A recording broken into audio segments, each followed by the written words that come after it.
Hello, everyone, and welcome to episode 9 of our fall Christian formation series, Liturgy, the Work of the People. I'm Jimmy Abbott, the priest at Holy Comforter Episcopal Church in Spring, Texas.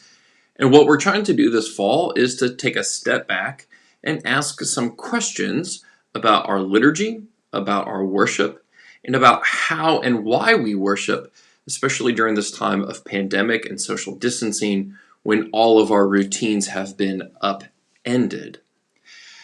Just a reminder that our guiding question for this whole series is, why do Episcopalians do what we do when we gather on Sundays and other special days of the year in the presence of God?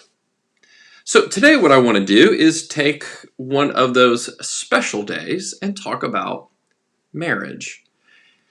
Now, remember, what we're trying to do in this series is ask some of the deeper questions about why. So, questions about why do we get married?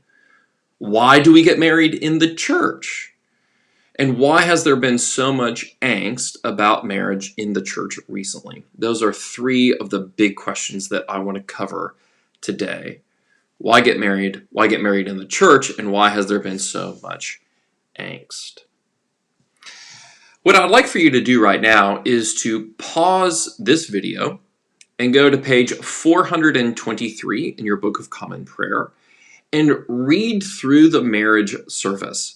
If you do that, that will give you some of the nuts and bolts we need to talk more as we continue on with this lesson. So pause this now and go read the service for marriage.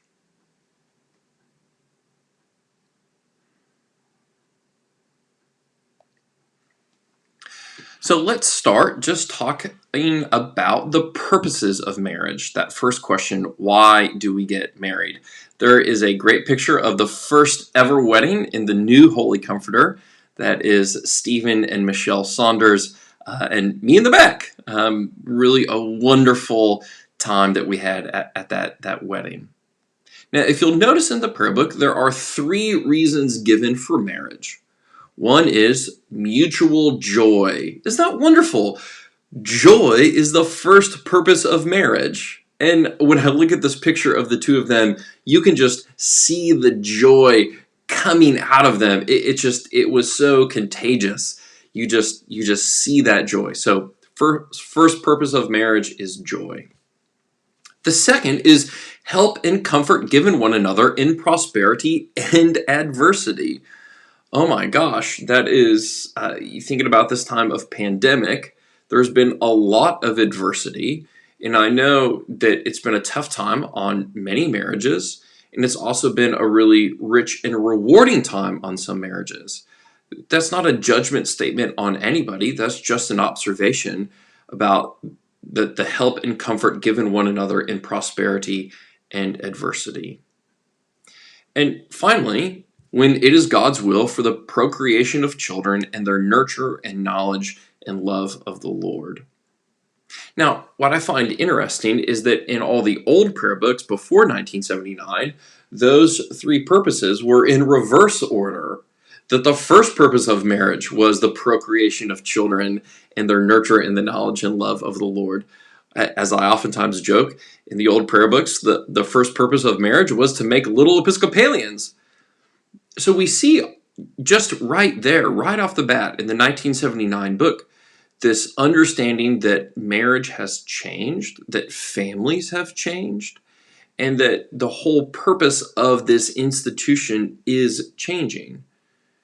Admittedly, there are weddings that I have officiated at that saying that for the procreation of children, it's just, you just know that biologically, physiologically, it's just not going to happen. And so I think the prayer book is acknowledging that folks get married at different times in their life and for different reasons. And so it's just acknowledging the cultural changes in marriage. Which, as we think about where we are in our sort of common discussion around marriage, it's just important for us to remember, just kind of tag that in your mind, that we have already been thinking about the purposes of marriage in the new prayer book, so for a long time. This is, I hope it's not too blurry and grainy for y'all. This is a illustration of what was called the Fourth Lateran Council in 1215. Fourth Lateran was really important when it came to the sacrament of marriage, because it really codified marriage in canon law, because there were clergy who were having children, and then much of that property that had been entrusted to the church was being passed on down to the cleric's children. So the church had to kind of button up and tighten up its theology around marriage, and this is really where we get a lot of marriage as an institution, as a sacrament of the church. It's important to remember that for the first 1,000 years of church life, it was not required for a priest or any cleric to be at a wedding in order to validate it. That people were just getting married and living together, and that was marriage. It wasn't until much later, well into the second millennium of the church's life, that it became customary for the priest or another cleric to preside at a wedding. I think just another important thing for us to keep in mind, that relatively speaking, this idea of going to the church to get married by a priest is sort of a new thing. So what I'm trying to say here is that marriage has constantly been changing, just as the culture around us changes. So back to my second question is, why get married in the church? Here's the picture of Stephen and Michelle at the wedding rehearsal. And gosh, let's just admit it. Getting married in the church, it's kind of a headache. You have to have a rehearsal. You have to come to premarital counseling with a priest. You have all of this extra rigmarole. So why even get married in the church? Why not just go to the justice of the peace? Why not have your friend just pronounce you man and wife? Why not just do a common law marriage in your backyard? Why get married in the church? And I would say here that the purpose of marriage is, the purpose of Christian marriage is to show the world a sign of God's commitment to us. In other words, a marriage is a sacramental image of how God loves the world. It is an outward and visible sign of the inward and spiritual grace, of fidelity, again, of joy, of help and comfort given in prosperity and adversity, and if it's God's will, the procreation of children.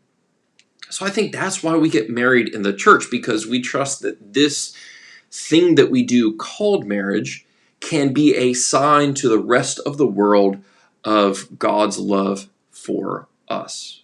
And that's usually what I preach about at weddings, is that their life together is to be a sign to the world of how God loves us, that they are to love one another in those self-sacrificial ways. So while marriages that take place outside of the church are just fine, I do think that marriage inside the church is different.